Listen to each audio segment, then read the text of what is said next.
Partie 2 de comment j'ai construit ma cache de chasse à petit budget. Alors, après avoir fabriqué tous les murs, il fallait penser au toit, évidemment. Le toit, ben, c'est le plus facile de tout parce que c'est juste une planche que vous allez mettre sur le dessus de plywood. Au moins 5-8, sinon 3/4. Vous pouvez aller dans les centres de rénovation, demander des planches qui sont maganées. De toute façon, c'est pas la planche qui va être le toit. Vous allez mettre un autre matériau par-dessus pour empêcher la pluie. Dans mon cas, j'ai choisi aussi simple que ça. J'ai trouvé quelqu'un qui se débarrassait de sa piscine, qui la mettait carrément à la poubelle, sa piscine hors terre. Donc, je me suis coupé une partie de la tôle qui fait le tour. C'est fait pour résister à l'eau, fait que ça va être parfait pour le toit, hein? Vous savez juste à vous chercher à quelque part qui se détruise une piscine, qui la mettent aux poubelles, des affaires de même. Sinon, vous pouvez la faire avec de la tôle, que vous allez trouver un coup à scrap aussi.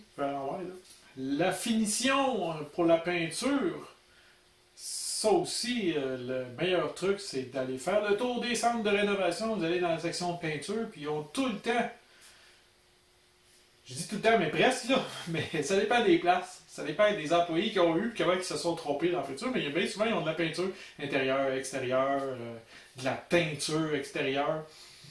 Puis quand c'est de la teinture extérieure, c'est tout le temps des tons de brun ou, si vous êtes chanceux, moi j'étais extrêmement chanceux, j'ai trouvé du vert.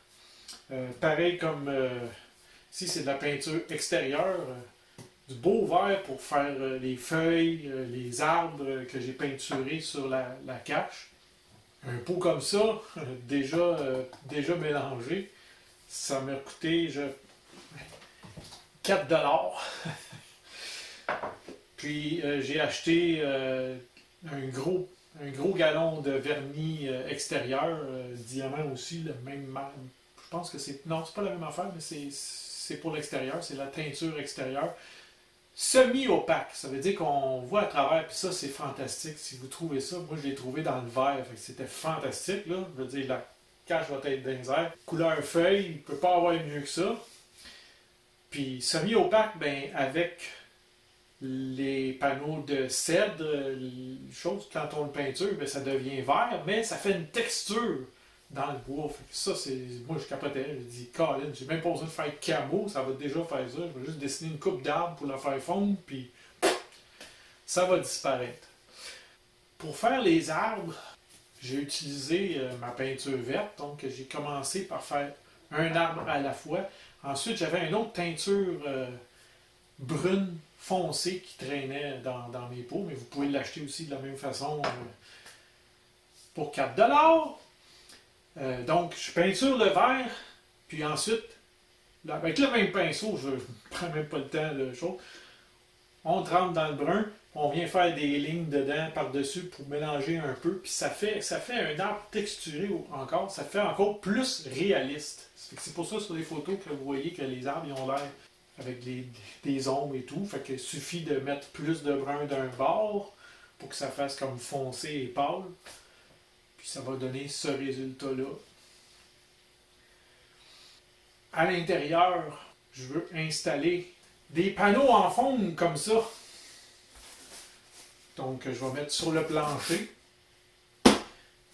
La chaise va être là-dessus, toutes mes affaires vont être là-dessus. Donc, ça va empêcher de faire... parce que, veux pas, c'est une caisse en bois, ça va faire comme une guitare avec des trous autour, ça fait une caisse de résonance. Fait qu'on veut empêcher la résonance le plus possible partout dans la cache.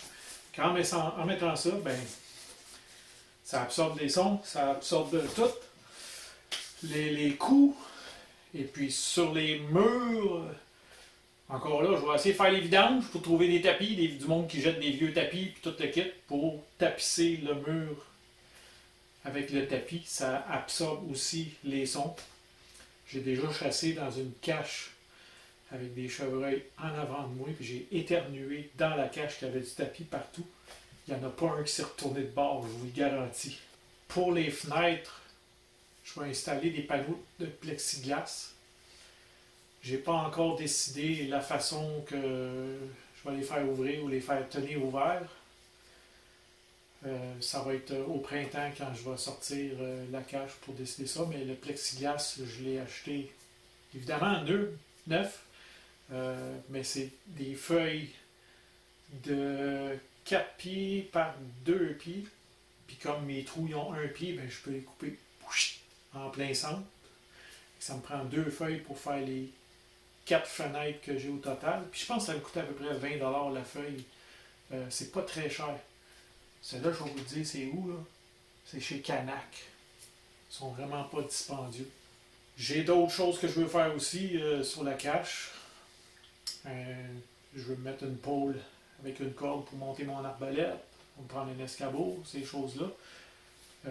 L'escabeau pour monter, vous pouvez prendre un vieil escabeau de dehors ou vous pouvez le construire en bois. Le désavantage du bois, c'est que ça risque avec la longue de pourrir. Un vieil escabeau en aluminium, il va rester là, puis il ne pourrira jamais, il va résister aux intempéries pas mal. Donc, c'est pas mal ça, la construction de la cache. Évidemment, comme elle va être sur pilotis, je vais mettre des pieux plantés. Parce que au début, je voulais la mettre sur des blocs, mais je me suis dit, avec le vent, ça va peut-être tomber.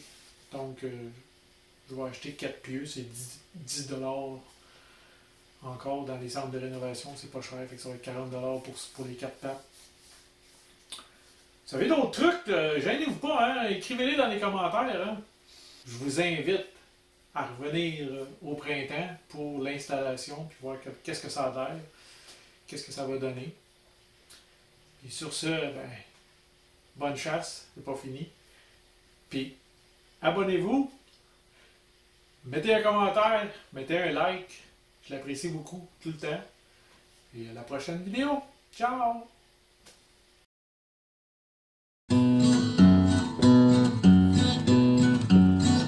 Steph le chasseur. Hey.